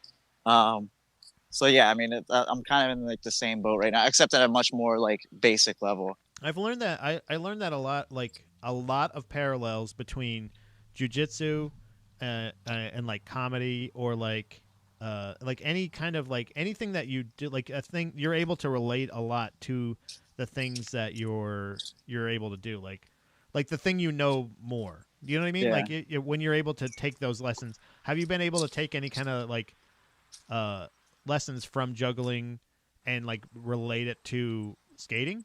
Like was there anything like that? Like I mean, applications or anything? All the I don't want to say like all the practice and stuff. You know what I mean? Yeah. Like, because with juggling, it takes a while to like learn something. And it's kind of the same with skating. With skating, it takes a lot longer. But with juggling, but I kind of like, had that in mind, like going into it. Yeah. So it's like, I knew, like things were going to take a while. Like I wasn't going to do it one day and know everything by the end of the day. You know what I mean? Right. But except the only thing that sucks with skating is like, I mean, I guess it is kind of like juggling, where if you mess up, like you potentially hurt yourself like really bad. Yeah. Well, not me. I guess that's because it could hit you in the fucking head. I was trying to think of like, how can you hurt yourself? But yeah, you're throwing shit up in the air. Yeah, but I mean, I guess with skating, it's more of a, there's more of a risk at it. I don't know. Maybe there's not. I don't know. Do you think you'll be able to do both ever at the same time? I mean, that's probably going to be like the goal here. Yeah. You know what I mean? To be able to like do like something, I don't know, because I wanted to be able to like, juggle and skate and do some stuff. Yeah. I think it would be cool. Yeah. Juggle, skate. I know a lot of skaters that juggle too. So. Really? Yeah. It's pretty weird. Yeah. That is kind of strange. Are you in the basketball court now? Yeah. Oh, perfect. But it's kind of like, it's actually a really nice place. It's like it looks like a hockey, like rink, like an indoor hockey rink, not indoor, but like enclosed. Oh yeah, it is kind of like that, isn't it? Yeah, because they have the goal things there. But is there? But there's also basketball hoops. That's pretty. Cool. Yeah. There's 4. All right, perfect. But it's big enough. It's big enough, and there's never really anyone around here, like on the courts. That looks like a perfect location to unveil Pat's word of the day today. Whoa! Are you ready for this? I'm so ready. This has been one of the best ways that I've learned how to educate myself and to become a better person. I've been andragogying myself, which andragogy was the first Pat's word of the day, but I changed it to adultification. Nice. Oh yeah, I know that drop. Right. So so it's all about adultification, and it's all about that. So this one is a doozy. I do not know how to say this word. So this is going to be a fun one. The word is, I don't know if you want to give it a shot before me, opuscule.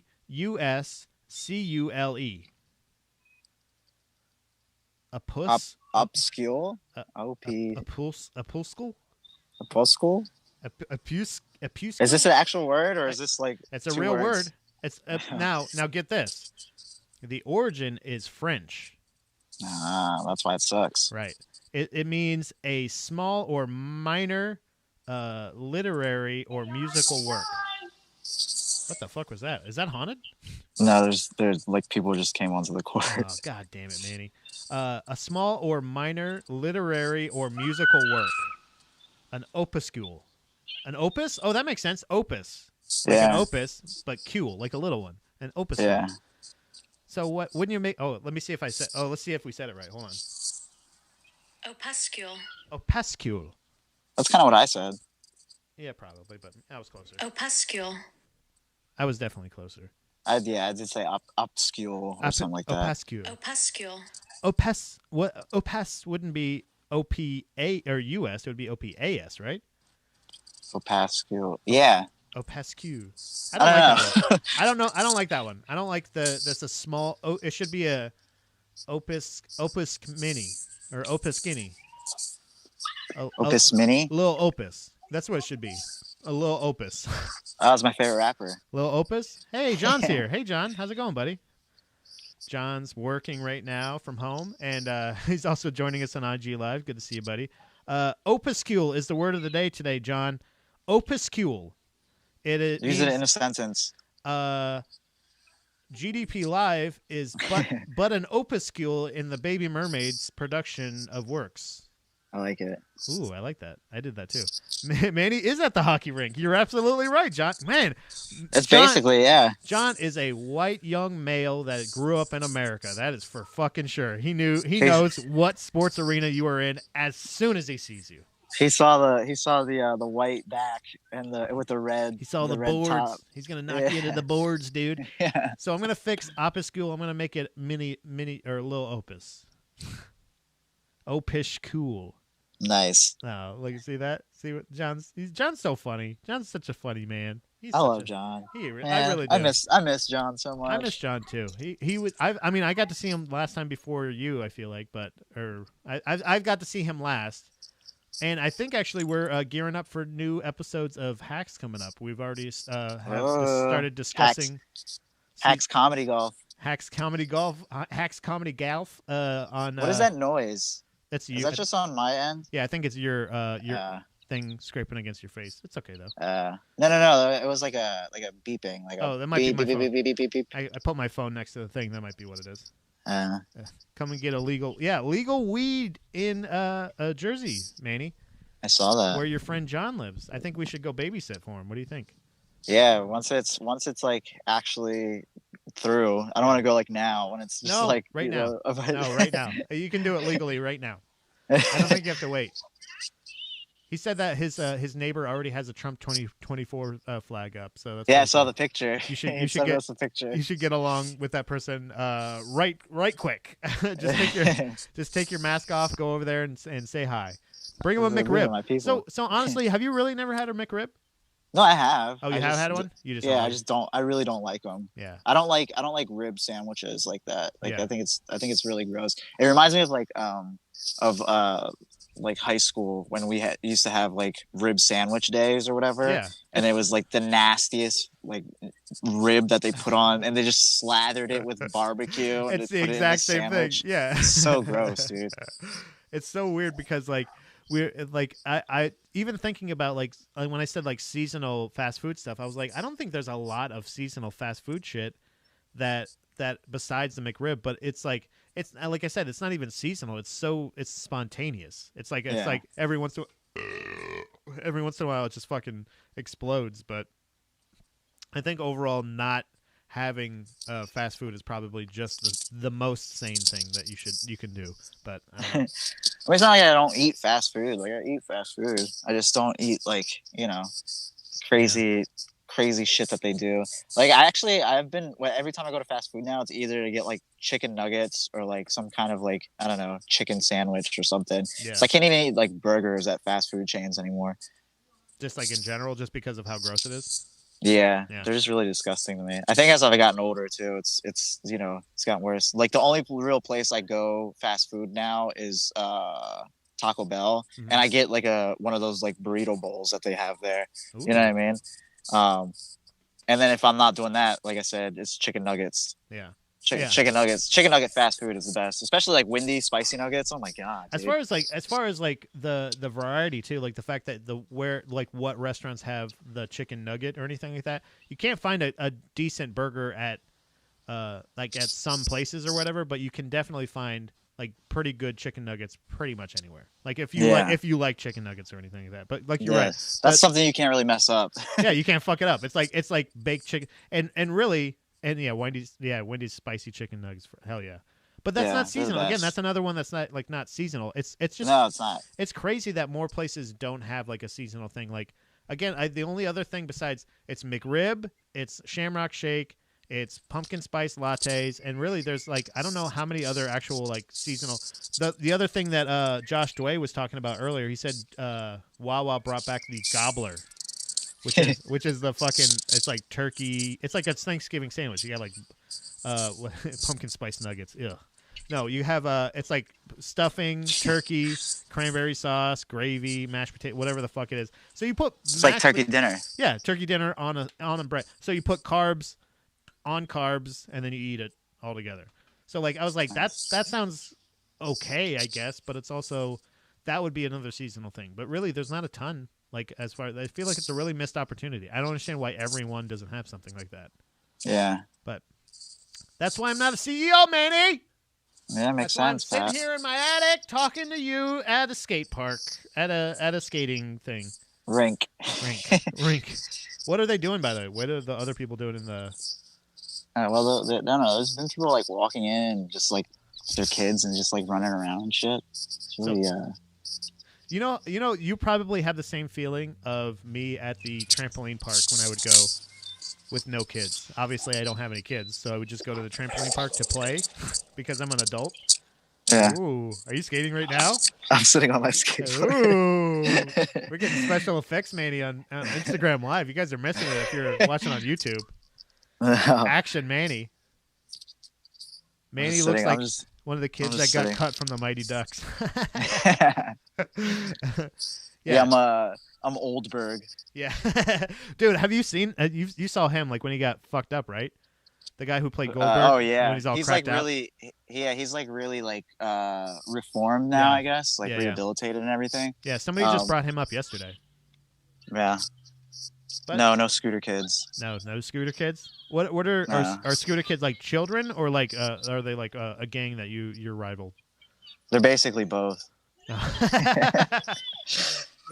Isn't it so funny? The further away from teenagers you get in age, the more scared of teenagers you are.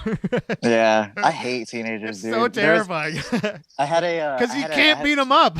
Yeah, I had a kid come up to me while I was skating the other day, and he was like, he was much better than me too, which is another thing. Is like there's like 8-year-olds that like are doing like shit that I can't even imagine. Well, they don't have bills to pay, Manny. Okay. Yeah, that's true. That is true. They got a lot of time. Right. But he came up to me and he was like, hey man, he's like, do you know any like cool spots around here? And I was like, nah, man, I'm sorry. I don't know.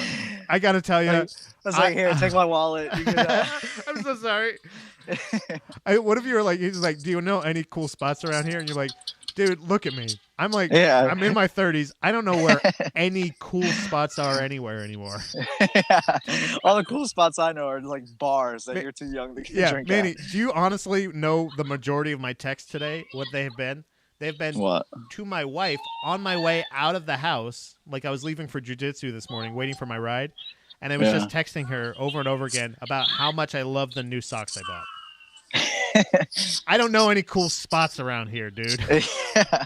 I know some pretty warm socks if you ask me. Nice. If you go to Costco. I know some cool socks, not cool spots. Not name, I'll tell you what. But yeah, I definitely I was never cool even then. Were you cool in high school? You weren't cool in high school, right? Yeah, I was the dude that was kind of like, cool with everybody. Oh, okay. You know what I mean? Like I hung out with like everybody. Like it was funny too because my high school, it was like very like racist. like because I went to a technical school, so we had like people from all the like around the district. Yeah. And racist so we from had everywhere. We literally had the worst of all of those kids. Yeah. But like I was just like cool with everybody. You know what I mean? Like even like the Confederate flag wearing kids. Like I think that's why I'm the way I am now. I was gonna say you're best friends with Mike. yeah, basically, yeah. Yeah, so that makes sense. So A Boy in His Fridge. We've learned so much today. We've learned about again. I want to check. What was the name of that Nicolas Cage movie again? Oh, it's called Mom and Dad. Mom and Dad. I'm gonna write. Yeah, it's the ending kind of sucks, but like the movie itself was pretty good. I don't know. I enjoyed it. It kept me awake. That's the exact opposite of the movie The Mist that I really like responded to. Was Stephen King. Yeah. I love that movie. I love the ending of that movie. I hated the movie, but I love the ending. I watched the whole movie and I was like, "This sucks. This is this better pay off. This better." I kept saying it. I was just like, "Man, this fucking sucks." And then like the ending, and you're like, "That was fucking awesome." Yeah, I thought the whole movie was good. Really? They made a TV series off of it too. Did they really? Yeah, it was pretty good. I think it's on Netflix. It was only 1 season long. I'm not a huge fan of horror horror shows. I've found out. Yeah. I feel like when you have to stretch it out that long, I oftentimes like that. The Haunting of Hill House and a lot of the other movies and stuff like that. I feel like this would be a good movie, but as a show, yeah, I'm not really into like American Horror Story and all that stuff. Like I never really.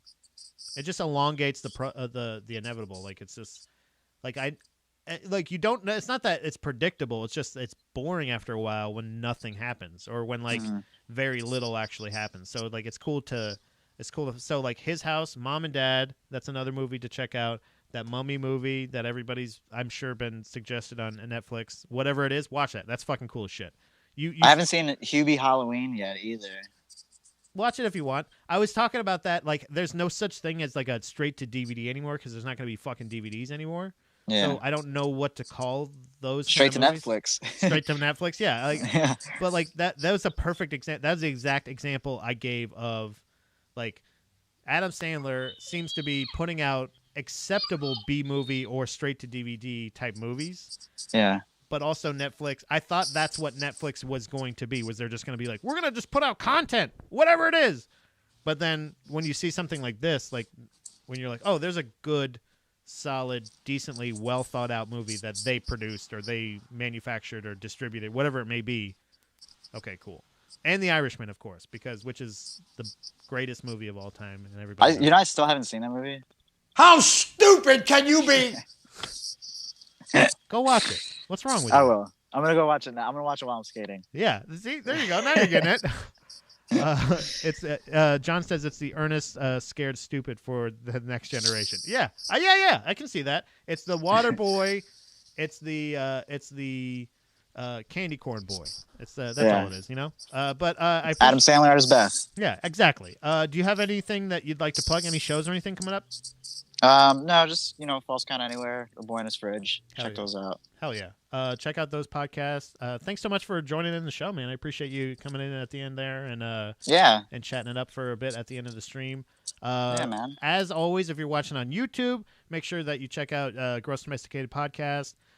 Make sure you check out Falls Count Anywhere. There's one free episode a month on the YouTube feed, so check it out. And if you like what you see there, go to patreon.com/FCAPod1 and subscribe there for the video episodes for a month, usually.